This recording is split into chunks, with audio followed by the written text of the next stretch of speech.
সাত চরিতার্থে উনি নদিয়ায় অবতীর্ণ হয়েছে। এক হচ্ছে রাধার ভাব, ভক্তি, প্রেম। 3-7 চরিতার্থে আমি যাব নদিয়ায়। আমি কি করব? তেজি কালো বরণ করিব ধারণ, তোমারও অঙ্গের কান্তি, তব নাম লইয়া কাঁদিয়া কাঁদিয়া অশ্রু জলে হব শান্তি। যেমন করে বৃন্দাবনে প্রেমময়ী রাধারানী কাঁদতেন কৃষ্ণ বলে, এবার সুরধ্বনি গঙ্গার কুলে ভগবান নিজেই কাঁদবেন। বৈষ্ণব আচার্য সরস্বতী দাঁড়িয়ে মা শ্রী গৌরাঙ্গের ভাবকে দর্শন করে একটি করে পদ লিখলেন, যে পদগুলি একমাত্র ভাবক সাধকের জন্য পদ। লিখলেন কি? সুরধ্বনির তীরে আজ গৌর কিশোর। কোথায় সুরধ্বনি? যারা বৃন্দাবনে গিয়েছে, 3টি নদী একত্রিত হয়েছে, গঙ্গা, যমুনা, সরস্বতী। ইনাকে বলে ত্রিবেণী গঙ্গা। তত্ত্বকে বললেন ওই সুরধ্বনি গঙ্গা না। শ্রী ভাগবত বললেন কিছু কহ, আরো কিছু কহ আগে। তাহলে কোথায়? এই যে হাটবাড়িয়া গ্রামে 2 দিন ধরে নব বৃন্দাবন হয়েছে, যেখানে অনন্ত কোটি বৈষ্ণবের সাধক সাধিকার আগমন। সেই তো আমাদের শ্রীধাম বৃন্দাবন, এর ভিতরে আমাদের সুরধ্বনি গঙ্গা প্রবহমান। তাহলে সুরধ্বনি যেখানে কৃষ্ণ নামের ধ্বনি, যেখানে হরি নামের ধ্বনি, যেখানে ভগবত কথালাপন, সেই তো হচ্ছে সুরধ্বনি গঙ্গা মা। সুরধ্বনির তীরে আজ গৌর কিশোর। ভগবান কি হলেন? আপনারা শুনেছেন, ত্রিনাদুক্তি শুনেছেন, রবি রবিমান সংসান অমানি মানে দেহ কীর্তনিয়া সদা হল। যদি কেউ জগতে বড় হতে চায়, জগতে কৃণ না হলে, তাকে তো ছোট না হলে জগতে বড় হওয়া যায় না। আমরা তো পড়েছি মা, আপনাকে বড় বলে বড় সেই নয়, লোক কি যারে বড় বলে জগতে বড় সে হয়। ভগবান 4 যুগেই 3 যুগে লীলাকে সম্ভারণ করলেন। কলিতে শ্রীধাম নবদ্বীপে এসে ছোট কিশোরীর বেশ ধারণ করলেন। কিশোরী কেন? 3 যুগে ভগবান যা করেনি, 3 যুগে অনেক অস্ত্রবিজ্ঞ অনেক কিছু করেছে, কিন্তু কলিতে কি করবে মা? কলিতে ভক্তের কাজে ছোট হয়ে যাবে। কেন?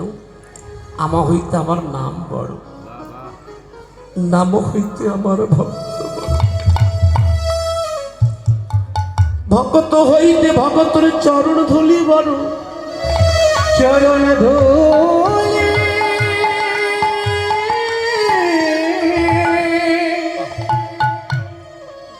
ধুলি বড়।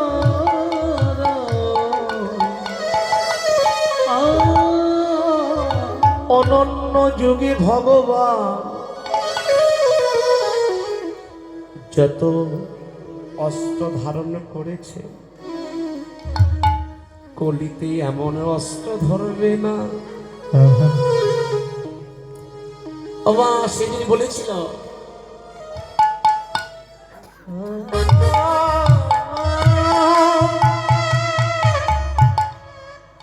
সেদিন বলেছিলেন মা, সেদিন বলেছিলেন নিত্যানন্দ আর কাউকে মারব না। নিত্যানন্দ সেদিন নিত্যানন্দই বসে বলেছে, অক্রোধ নিত্যানন্দ পরমানন্দ রায়, অভিমানে শূন্য নিতাই নগরে বেড়ায়। যারে দেখে তারে বলে দন্তের দৃঢ় ধরি, আমারে চিনিয়া লও বদনে বলো হরি। নিত্যানন্দকে বলেছিলেন, নিত্যানন্দ অনন্য যুগে যাই আমি অস্ত্র ধরেছি, নিত্যানন্দ কলিতে গিয়ে আমি কি করব? আমি কলিতে যাব, সেই দিনে সর্বজীবীকে আমি এক করব। সেই দিনে মধুমাখা কৃষ্ণ নামে আমি নিজেই কাব্য জগৎ। ভগবান নিজে কাঁদতে এসেছেন, নিজে কাঁদতে এসেছে, নিজে কাঁদবে, জগৎকে কাঁদাবে বলে। কেন? ভক্তি শাস্ত্র জানিয়ে দিলেন, ও বাবা, কলিজীবের কান্নাই ভজন। কৃষ্ণ বলি গৌর বলে একবার কাঁদো। ক্ষুদিরামজি তার ষটচক্র গ্রন্থে প্রমাণ করলেন, মা, জড়ীয় জগতে যেমন পিতা যেমন পুত্র বৎসল, ভগবান ভক্ত বৎসল। জগতে ভক্ত কাঁদলে যে ভগবানও কাঁদে রে বাবা। কে বলছে শুধু ভক্ত কাঁদে? ভগবানও কাঁদে। আপনারা সকলেই জানেন এগুলি ভাবের কথা। ডক্টর মোয়ানজি বললেন, ভাবনায় লেখে আস্বাদন করতে হয় মা। ঠাকুর মহাশয় বললেন, যাহা যা ভাবিতে ভাবিতে দেহ ত্যাগ করে, পূর্ণবার দেহ এখান থেকে লাভ করতে পারে। ও মা, যে যত ভাবনা করবেন তার তত কৃপা লাভ হবে। শ্রী গৌরাঙ্গ সুন্দর সেটি প্রমাণ করেছিল মা। কে বলল শুধু ভক্ত কাঁদে? ভগবান কাঁদে না, প্রমাণ। সেদিন আপনার মধ্যপ্রদেশের ভিতরে একজন ভক্তের নাম ছিলেন, যার নাম ছিল মধু। মধুকে একদিন দেখে তার ভক্তিতে ভগবান আসতে হয়েছিল ভক্তের কাছে। মধু প্রতিনিয়ত একটি সুন্দর সমাধি করে পিতা মাতাকে শুদ্ধ আসরূপে বসে পুষ্পাঞ্জলি প্রদান করে। ভগবান আর গোলকপতি থাকতে পারলেন না মা, ছুটে আসলেন মধুর কাছে। মধু, ও মধু, জগতে তোর ভক্তিতে আমাকে আসতে হয়েছে, তুই একটু আমার চরণে পুষ্পাঞ্জলি। মধু বলল, ভগবান, যতক্ষণ আমার পিতা মাতা বেঁচে আছে আমি তোমার চরণে পুষ্পাঞ্জলি। ও বাবা, পরম গুরু তো আমাদের পিতা মাতা। পিতা স্বর্গ, পিতা ধর্ম, পিতরি পিতা পুণ্যের প্রিয়ন্তে সর্বদেবতা। তুমি যতই বৃন্দাবন যাও, যতই নবদ্বীপে যাও, তোমার ঘরে যে মা আছে, বাবা আছে, তার চরণে যদি কোনো সন্তান মা কোনো কিছু দিব পূজা, কোনো কিছু নয়, একটি পুষ্পাঞ্জলি প্রতিনিয়ত প্রদান করলে ভগবান বললেন, ওই ভক্তকে আমার কাছে আসতে হয়। আমি ভগবান কথা দিলাম, ওই ভগত বলে, ভগবান হে, আমি তোমার চরণে আশ্রয় আশ্রয় চাই। আমি ভগবানের কথা দিলাম, আমার চরণে আশ্রয় নয়। ওরকমে যদি জগতে ভক্ত হয়, চরণে আশ্রয় নয়, আমি কোথায় আশ্রয় দিই হে ভক্ত? বলে একবার এসো ভগত, আগে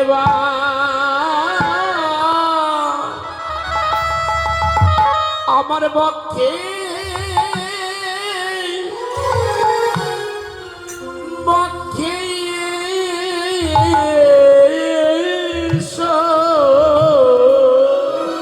ভগত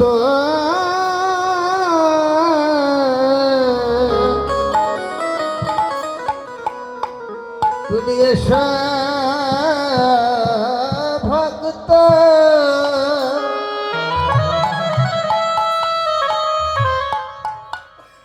আমার পক্ষে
এবারে সভক্ত একবার বক্ষে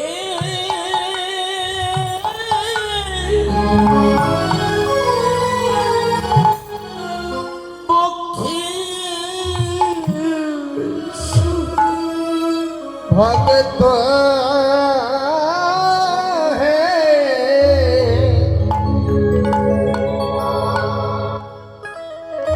ভক্ত তুমি একবার এসো, একবার ভক্ষে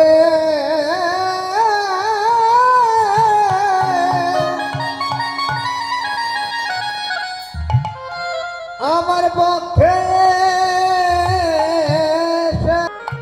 ওই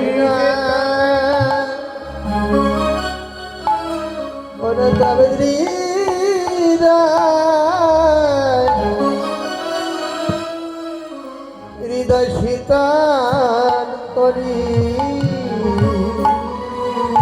ওই যে মানো কুলি চলো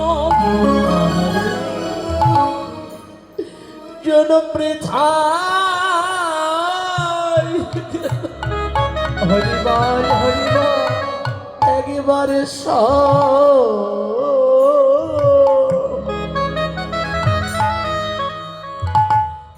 আমার পক্ষে ওই যে মানব জন বুঝিবে থাই গেল একবারে স্বভক্ত হরিবল আমার পক্ষে ওই যে কামনা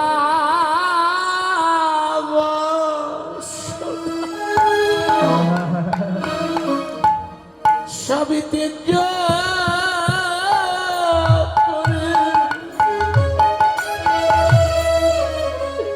একেবারে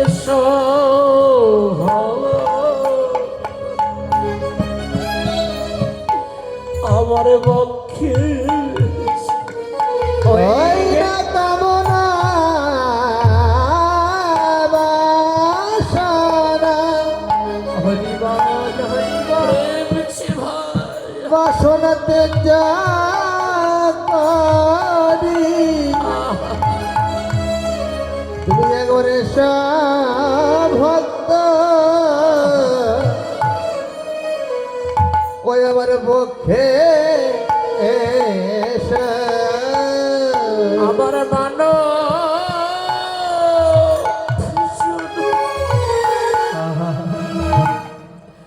ওই যে মানা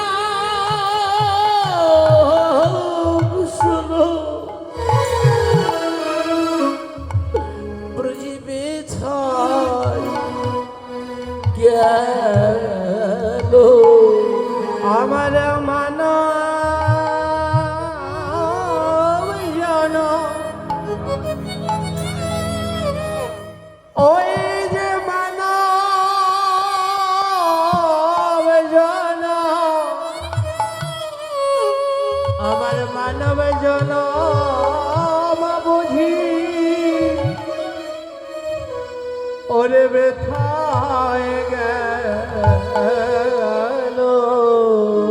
ওই যে গনা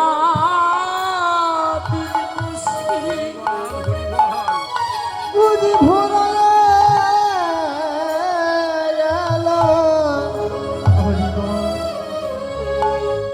ওই আমার মানব জান হরিব বুঝি বিথায় গেল শাস্তি সিদ্ধান্ত দিলেন মা 84 লক্ষ জনে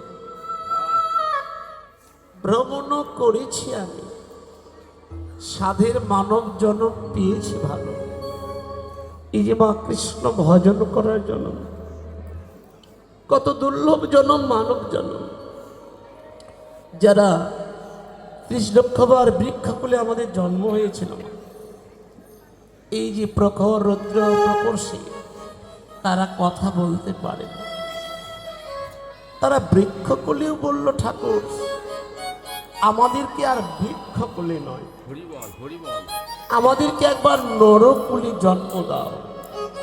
ও মা বলল কেন নরকুলে তোমরা জন্ম চাচ্ছ? বলল নরকুলে জন্ম পেলে সেদিন 2টি চরণ পাবো, হেঁটে হেঁটে গিয়ে তোমার ভগবত কথা সাধন করতে, 2টি হস্ত পাবো, ভক্তের চরণ ধলি এই হৃদয় অঙ্গমে লেপন করতে,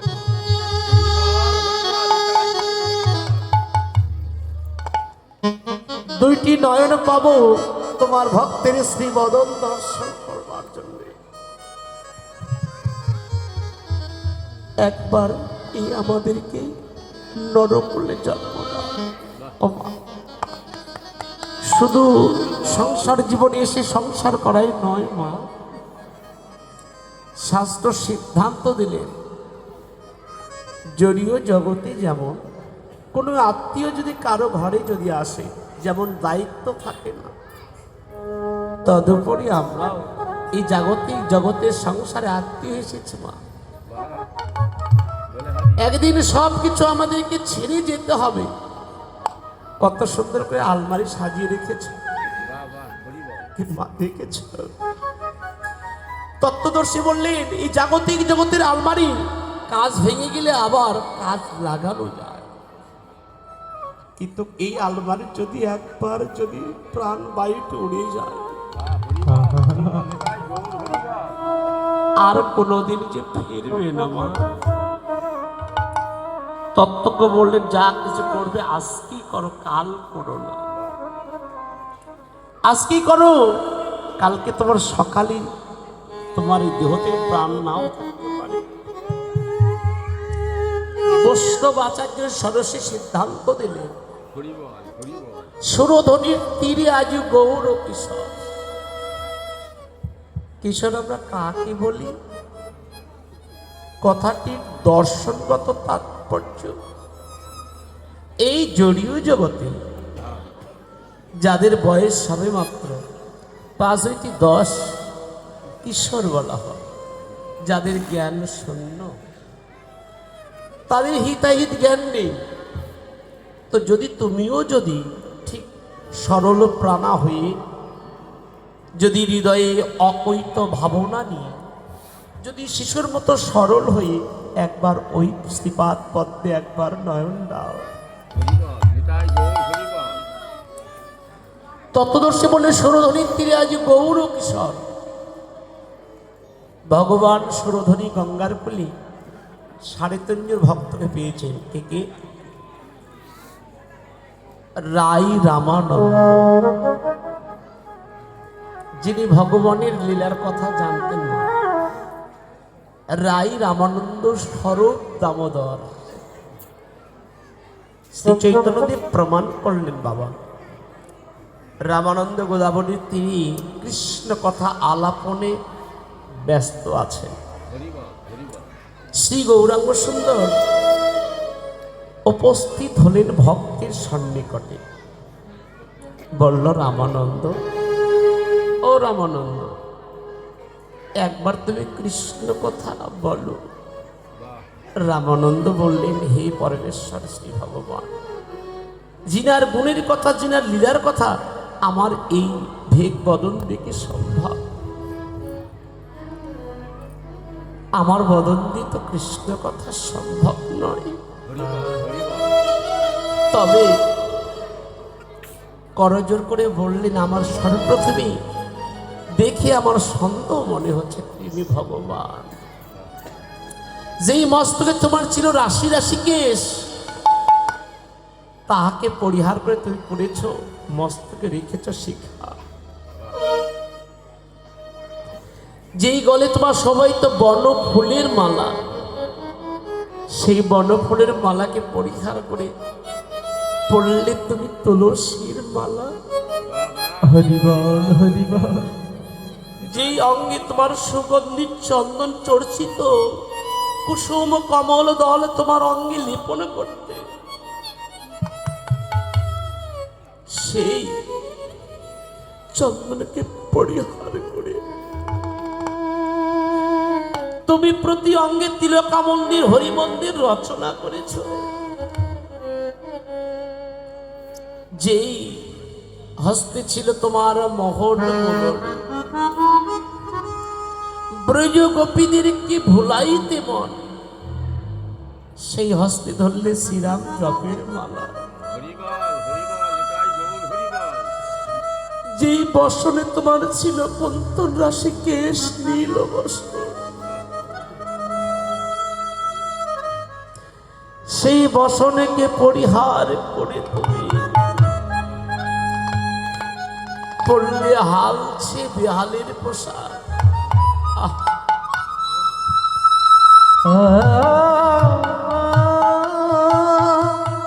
ডোর কপিনে বহির্বাস গেলে শোনা, জগতে কালোকে লোকালে বলে শোনা। কে দিল ব্রজের নটবর, কে দিল এমন উপাসনা। তুমি জগতে কালোকে লুকাই হলে শোনা, কে দিল ব্রজের নটবরকে এমন উপাসনা। শ্রীরূপে কেঁদে বলে কঠিন জন্মের ভাগ্য ফলে, আমার ঘরে ভিক্ষা এলে কি ধন আছে মোর ঘরে দিব তোর পরে তুলে। বলো হে কাঙ্গাল, তবে শুনেছি কেউ যদি কারো ঘরে যদি রাজ ঐশ্বর্য ত্যাগ করে কাঙ্গালের বেশি দাঁড়ায়, তাকে তো ফিরানো যায় না। বলো মানে তুমি যখন এসেছ কি দেব আর কি আছে মোর ঘরে, বলো কি দেব আর। তবে বড় যত্ন করে একটি বস্তু রেখেছি, তুমি কি গ্রহণ করবে বনমালী? যেন আমার মানে অভিমান,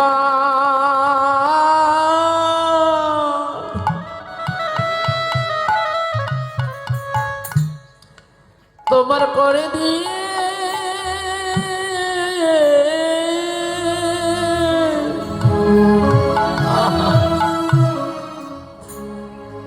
যেন আমার মনে অভিমান,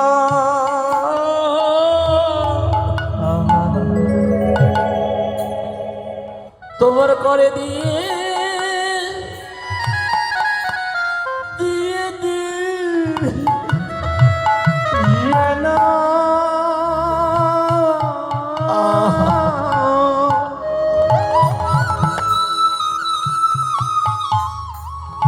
যেন আমার মানভিমান,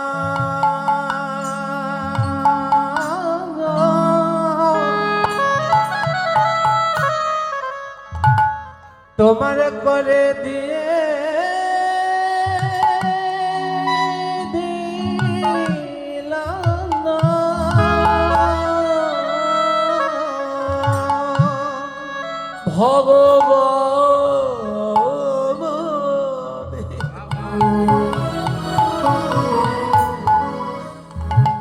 যেন আবার মনে অভিমান,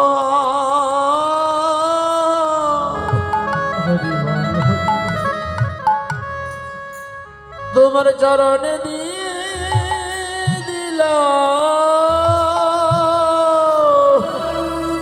ভগবান।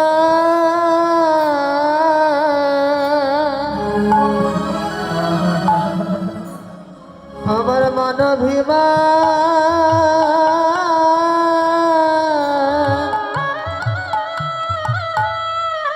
তোমার চরণ দিয়ে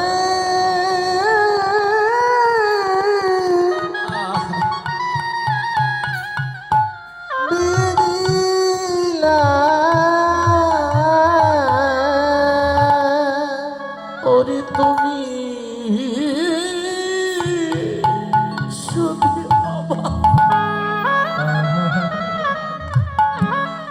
আমার হব না হও।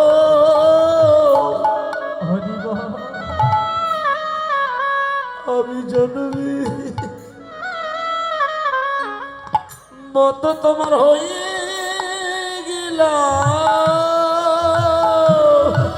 ওরে তুমি যদি বিদায় গৌর হরিব। আমার হওয়ার না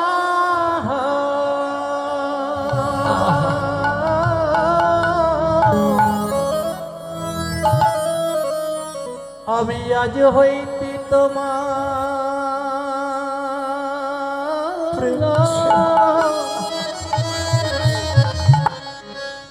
তোমার হয়ে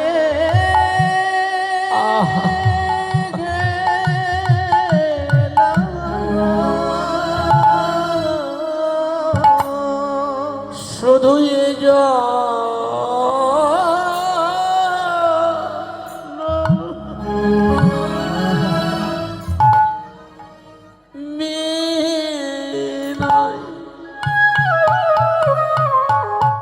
আমি জনমের মতো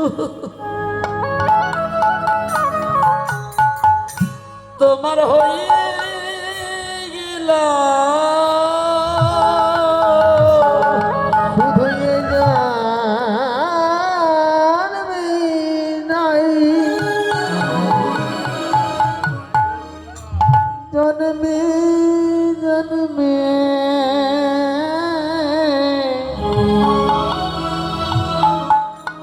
আমি জন্মের মতো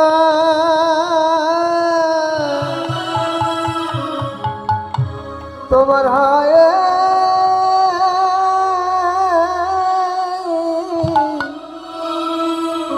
হয়ে গেলাম। ওরে তুমি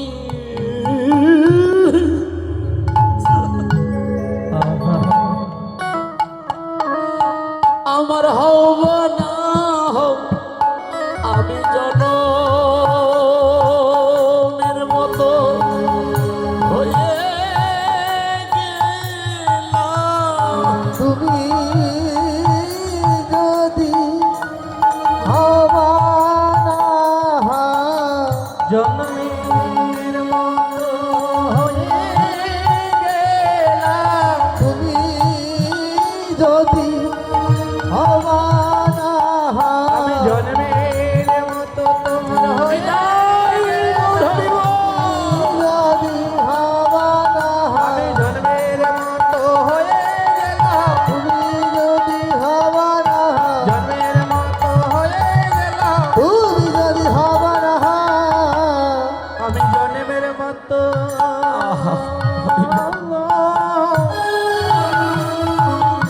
তোমার হয়ে গেলাম। বলিহারি তাহলে 3.5 জন ভক্ত কে কে ছিলেন? রাই রামানন্দ। তাহলে রাই রামানন্দ, স্বরূপ, দামোদর। হরি বল, হরে কৃষ্ণ। রাই রামানন্দ, স্বরূপ, দামোদর, যিনি ভগবান লীলা জানতেন। তাহলে রাই রামানন্দ, স্বরূপ, দামোদর, শিশি মাহিতি।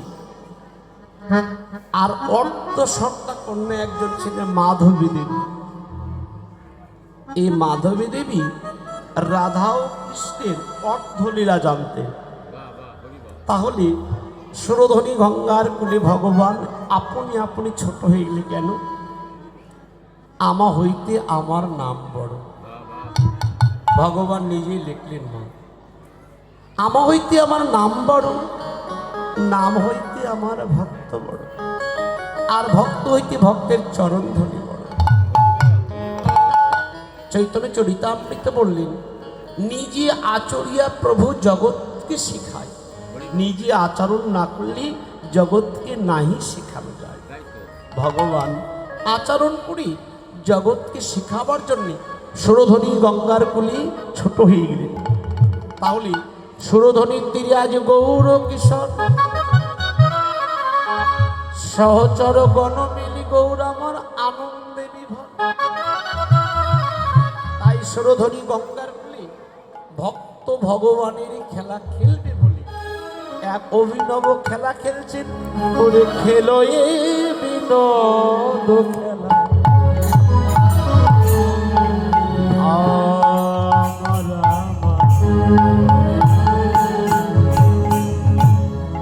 দশরা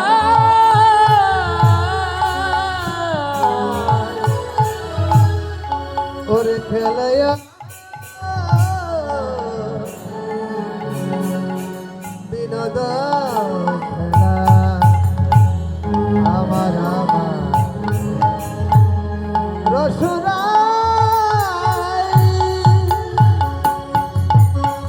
ওই যে খেলো এ বিনোদ খেলা,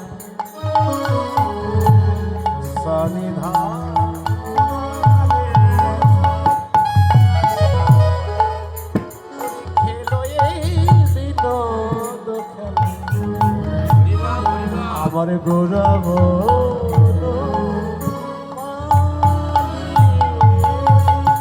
আর খেলায় বিনোদ খেলা সানে ধাপ মারে রসরাই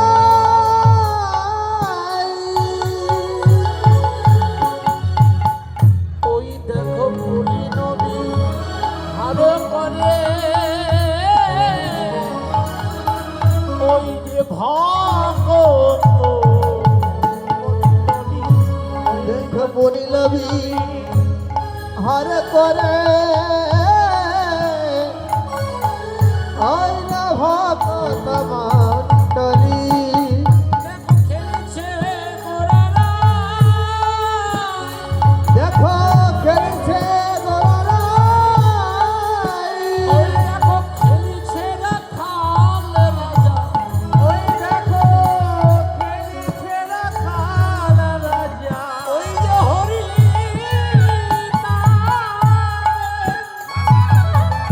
ওই যে নামের খেলা, দেখো খেলছে রাখাল রাজা। ওই দেখো হরি নামের খেলা খেলছে রাখাল রাজা ওই যে হরি নামের খেলা খেলিছে রাখাল রাজা। হরি নামের খেলা খেলছে রাখাল হরি নামের খেলা খেলছে রাখাল রাজা আর ফুলিল বিহার করে ভকত আর বলে না বিহার করে ভগত মন্ডলী রে জানি তাই মায়েরা কি খেলা খেলছেন ভগবান? সুরধনী গঙ্গার কুলে একদিকে ভক্ত আর একদিকে ভগবান। ও মা দেখেন, এই জড়ীয় জগতে খেলা খেলতে গেলে কয়টা পক্ষ লাগে? কয়টি পক্ষ? এই জড়ীয় জগতে খেলা খেলতে গেলে দুইটি পক্ষ লাগে। এক পক্ষ জিতে যায় আর এক পক্ষ হেরে যায়। ও মা, যারা জগতে জিতে যায় তাদের আনন্দ কেমন হয় মা? খুব আনন্দ হয়। আর যারা হেরে যায় তারা শত বেদনাগুলি দুঃখে চেপে নিয়ে ঘরে ফিরে। তাহলে অনেক খেলা তো পৃথিবীতে আছে, খেলেছেন আপনারা, খেলেন নাই মা? ছোটবেলা অনেক খেলা খেলেছেন না?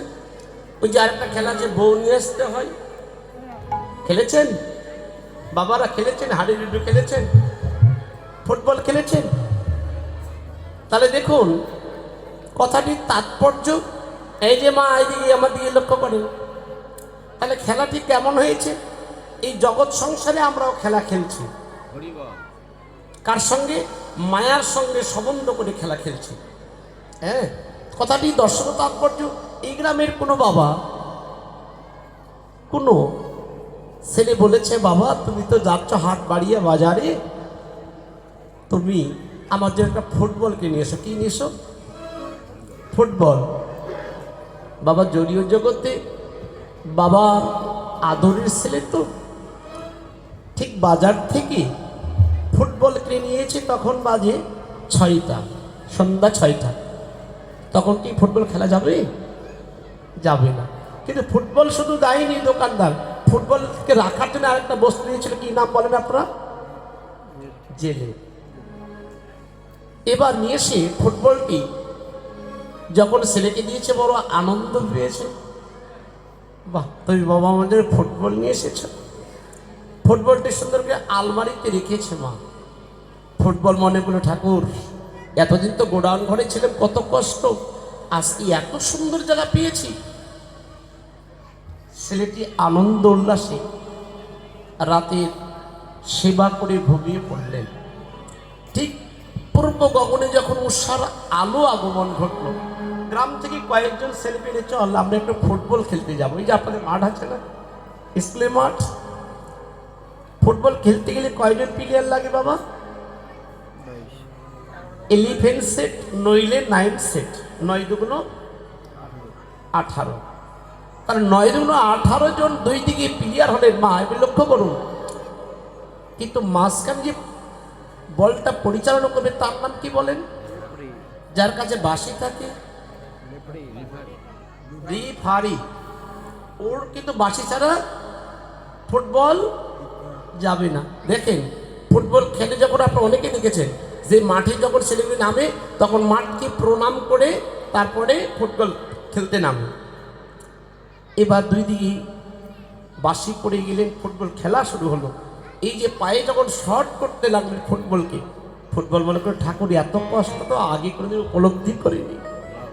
যদি এত কষ্ট ছিল, এই ফুটবল রূপে জন্ম নিতাম না। ফুটবল মনে করলো তাহলে আমার কষ্ট নিবারণ হবে কোথায় গিয়ে? বললেন যে আউটে যেতে পারি। বাবা আউটে গেলে যেই প্লেয়ারের পা থেকে আউটেই যাবে, অন্য প্লেয়ার আবার তো সাফ করবে, আবার শুরু হয়ে গেল যন্ত্রণা। এবার ফুটবল মনে করলেন যদি একটু গোলকি কিপারের কাছে যেতে পারতাম। যখন শট করলে গোলকি কিপারের কাছে গিয়ে আবার ধরে শট করলেন। ও বাবা, তাহলে যেমন ফুটবল যেমন আজকে শট খাচ্ছে, তো সেই জাগতিক জগতের সংসারে, প্রতি সংসারে আমরা যারা পিতারা আছি তারাও কিন্তু শট খাচ্ছে সংসারে। হরি হরিবা হরি। ছেলে আমার, পুত্র আমার, পরিজন আমার, সব তো আমার ভাবলাম, কই আমি তো আমার নই। গীতাতে প্রমাণ করলেন অর্জুন, ভাবছ বসে চলবে যে তুমি ভাবার কি? ভাবার যিনি ভাবছে তিনি, জগতে তুমি ভাবো তাকে। তাহলে ও মা, ফুটবল তাহলে কয়জন খেললেন? 9 দুগুণ 18। তার তত্ত্বক বললেন, তাহলে প্রমাণ কোথায়? প্রতিটি পদের সঙ্গে শাস্ত্রের প্রমাণ কোথায়? আমার দেহে 18টি মোকাম আছে, 6টি রিপু, 10টি ইন্দ্রিয়। এর ভিতরে কয়জন হলো? 16 জন হলো, তাই না? 10 আর 6 16 জন হলো। তা আরেক 2 জন তো হবে না, তো খেলা হবে না। তাহলে কি? বিবেক আর বৈরাগ্য। কয়জন হলো? প্রমাণ এই যে মা, গীতা সকলে তো অধ্যয়ন করেন, তো গীতার কয়টি অধ্যায়? গীতার 18টি অধ্যায়। বলুন তো কুরুক্ষেত্রের যুদ্ধ কতক্ষণ সময়ে শেষ হয়েছিল? আস্তে, কুরুক্ষেত্রের যুদ্ধ আমরা 18টি অধ্যায় পেয়েছি। অনেকে প্রশ্ন হৃদয়ে জাগতে পারে, 18 দিনে কুরুক্ষেত্রের যুদ্ধ শেষ হয়েছে? না মা, 17.5 দিনে যুদ্ধ শেষ হয়, আর অর্ধদিন ছিল বিজয় পত্রিকা উত্তোলন করবার জন্য। ও মা, তাহলে প্রমাণ করে কুরুক্ষেত্রের যুদ্ধে যেমন হয়েছিল 18 দিন, আমার এই দেহ মাঝে যুদ্ধ হচ্ছে 18 দণ্ড। গুরু আশ্রয় করেন, গুরু আশ্রয় করে একবার কামনার বাসনা ত্যাগ করে ভজনের দিকে লক্ষ্য করে কামবিস কামগাতি যাজন করে একবার মাঠে যান। হরি জাগতিক জগতের খেলা খেলতে গেলে মা, এক পক্ষ হেরে যায় আর এক পক্ষ জিতে যায়। তত্ত্ব বলে শুধুই তাই না, এই খেলা খেলতে খেলতেই যখন, এই খেলা কে কে খেলছেন? কেউ কেউ পিতা পুত্র নিয়ে ঘরে বসেই খেলছেন, কেউ অনন্ত কোটি লাখো লাখো ভক্ত নিয়ে খেলা খেলছেন, আর কেউ নিরজনে বসে বসে আপন ঘরে বসে খেলা খেলছে। এই খেলা খেলতে খেলতে বা যখন কঠিন চরমে যখন পৌঁছে যায়, কত পিতা ধরে কত পুত্রের ইচ্ছারো, কত কত পিতা ধরিয়া ওরে পুত্রের ছাড়া ওই যে হরি নামে ওঠে তরঙ্গ যখন, কত পিতা ধরে কত পুত্রের ইচ্ছারো, ওই যে হরি নামে প্রেম ছেড়ে যায় জীবন। ওঠে তরঙ্গ যখন বলিহারি কত পিতা ধরে কত পুত্রের ইচ্ছারা, ওই যে হরি নামে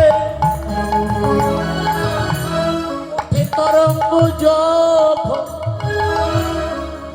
কত পুত্র ধরে কত এই যে পিতার চরণ, ওরে হরি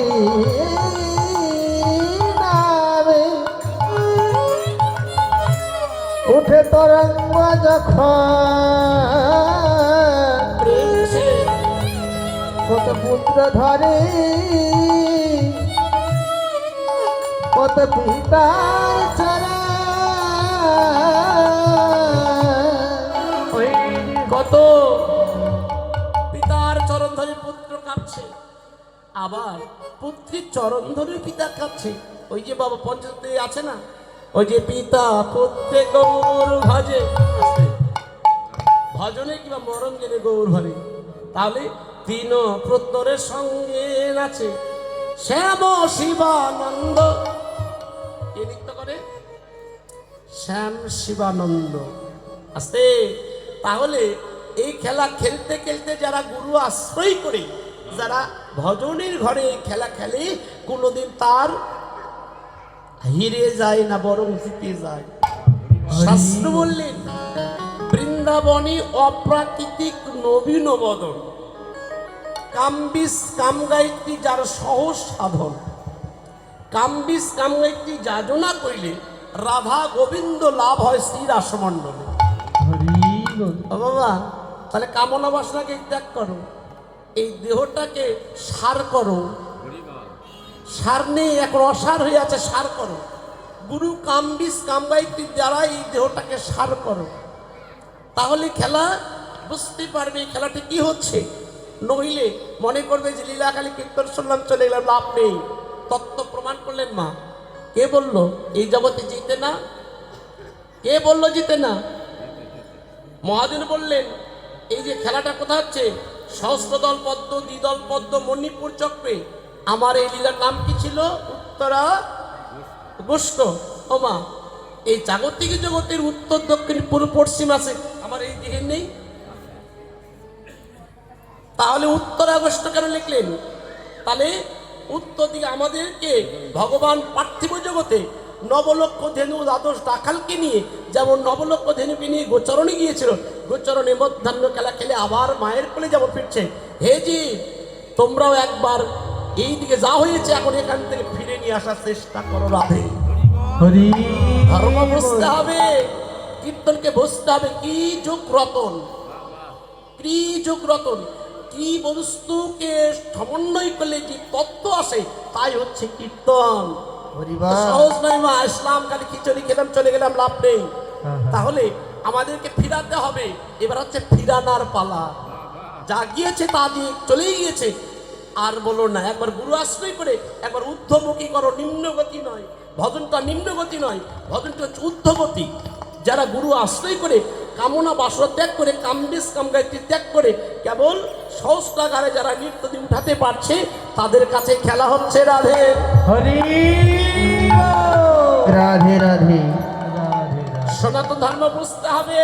ওমা আস্তে, তলে জীব অটলে ঈশ্বর, তলাতল সারি যেইজন সেই জন হয় রসিক শেখর। ওমা শাস্ত্রে বর্ণনা করলেন একদিন রসক্রিয়া কর্ম করতে 6 তোলা বস্তু নষ্ট হয়, আর 1 তোলা বস্তু 1 ফোঁটা বিন্দু 80 লক্ষ জীবের মৃত্যুকে লক্ষ্য করে তো কোথায় খেলা হবে? কে বাবা? এই যে খেলা মহাজন লেখলে খেলায়ও বিনোদের খেলা। বিনোদ মানে বিনোদ শব্দের অর্থ বিশেষ, নদ শব্দের অর্থ আনন্দ। যেই খেলায় বিশেষ আনন্দ হয় সেই খেলা ভগবান সুরধনী গঙ্গার কুলে খেলছে রাধে রাধে রাধে। তাহলে খেলা খেলতে খেলতে মনে পড়ে গেল পূর্ব গগনের বেলা পশ্চিম গগনে ডুবে যাচ্ছে, তাই না? এবার কি করছে? নিমাই যশোমতী মা সতী মাতার কাছে এসে বলছে, মা, ও মা, আমি একটা কথা বলবো। ও মা, কারো সন্তান যদি বলে একটা কথা, সর্বকাজ ফেলে রেখে মা কথা শুনবে না? শুনবে তো। কিন্তু অধরে থেকে নিমাই প্রতিনিয়ত দেখে মা শুধু কাঁদে। বলছে, মা, একটা কথা বলবো, তুমি কি শুনবে না? বল রে। আমি মনে করেছি এতদিন পরে তোর বুদ্ধি হয়েছে। আস্তে, এতদিন পরে মনে বুদ্ধি হয়েছে। ও মা, তুমি একটা কথা বলো তো, প্রতিনিয়ত তুমি, আমি যখন অধরে থাকি তুমি কেন কাঁদো মা? নিমাইকে বলছে, নিমাই শুনবি আমি কেন কাঁদি? ও মা, সন্তান যত জোরে যাক মাকে শান্তি থাকে, বড় আশীর্বাদ মায়ের আশীর্বাদ না। বলছে, নিমাই কেন কাঁদি জানিস? তোর আগে একজন বিশ্বরূপ বলে আমার একটা ছেলে ছিল, সে তো আমাকে ছেড়ে চলে গেছে রে। যদিও জগতে যারা একবারে পুত্রকে হারিয়েছে, যারা পিতাকে হারিয়েছে, যারা পতিকে হারিয়েছে, তারাই তো হারানোর বেদনা জানে। নিমাই বলছে, মা তুমি তাই তো কাঁদো। বলছে,